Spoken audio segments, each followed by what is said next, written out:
بسم اللہ الرحمن الرحیم۔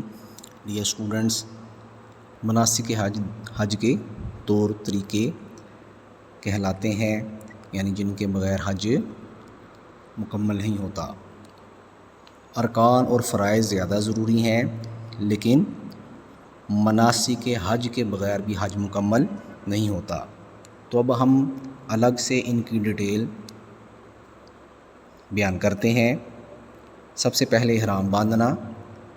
تو احرام مردوں کے لیے 2 انسلی سفید چادریں ہوتی ہیں، جبکہ عورتوں کا احرام یہ ہے کہ وہ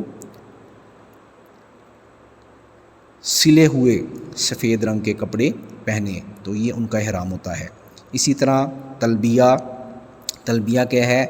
لبیک اللہم لبیک، لبیک لا شریک لک لبیک، ان الحمد والنعمت لک والملک لا شریک لک۔ تو یہ کلمات تلبیہ کہلاتے ہیں جو حاجی طواف کے دوران پڑھتا ہے۔ اسی طرح استلام، یہ طواف کے شروع کرنے کی جگہ ہے جہاں حجر اسود نصب ہے۔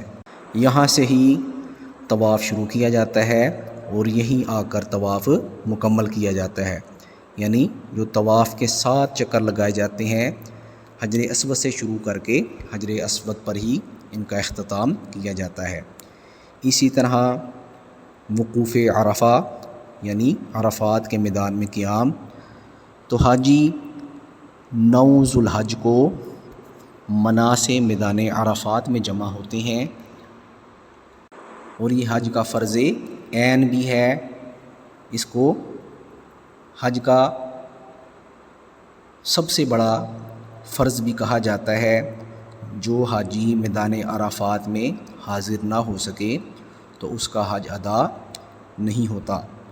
تو یہاں امام حج خطبہ عطا فرماتے ہیں مسجد نمرہ میں، اور حاجی ظہر اور عصر کی نمازیں یہاں اکٹھی پڑھتے ہیں۔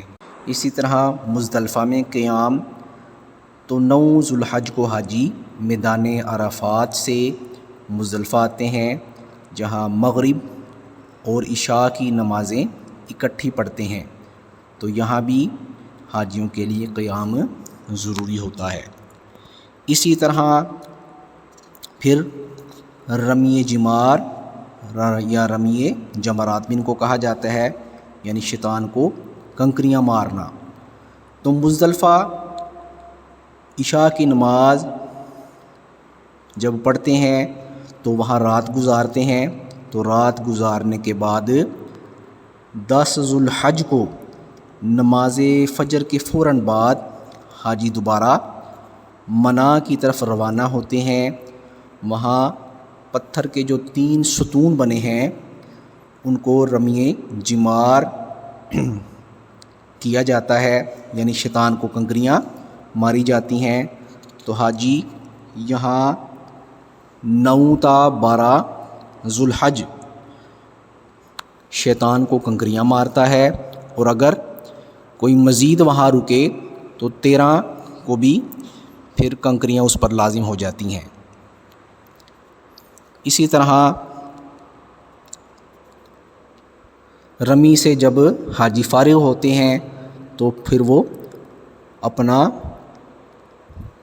قربانی کا معاملہ دیکھتے ہیں، اور قربانی کر کے وہ احرام کھول دیتے ہیں۔ پھر اسی طرح اپنا وہ سر کا حلق کرواتے ہیں، یعنی اپنا سر منڈواتے ہیں۔ پھر طواف زیارت آ جاتا ہے، یعنی جب حاجی قربانی بھی کر لیتے ہیں، اپنا سر بھی منڈوا لیتے ہیں، تو پھر وہ ان چیزوں سے فارغ ہو کر اللہ تعالیٰ کے گھر کا طواف کرتے ہیں۔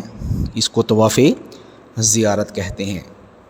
تو یہ حج کا رکن بھی ہے اور یہ فرض بھی ہے۔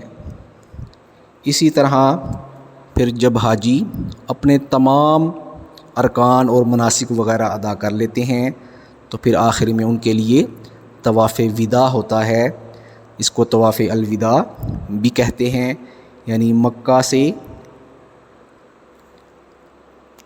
واپس جب حاجی ارادہ کرتے ہیں تو اس وقت طواف الوداع کرتے ہیں، تو یہ طواف الوداع کہلاتا ہے۔